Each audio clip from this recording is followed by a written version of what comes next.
Come learn psychology of Bhagavad Gita with me verse by verse. Today we are taking verse 4, 5 and 6 together because they are giving away the same message and it's about the same mental conflict that Duryodhana is having. So Duryodhana has already arrived at the battlefield and he's nervously looking around, looking at Bhima and Arjun who are already standing tall, and then he starts naming other mighty warriors that he can see around.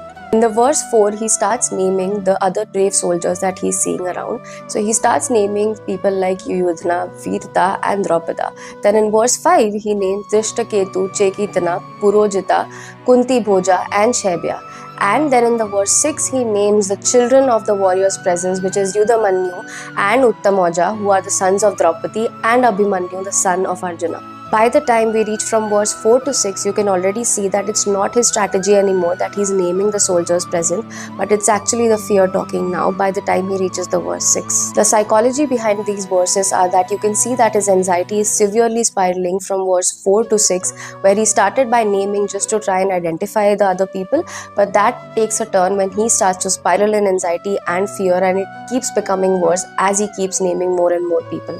So now, instead of him focusing on his own strengths, he's now fixated on the power of the enemy, and he's now no more thinking straight because he's been taken over by the emotional overload of the fear.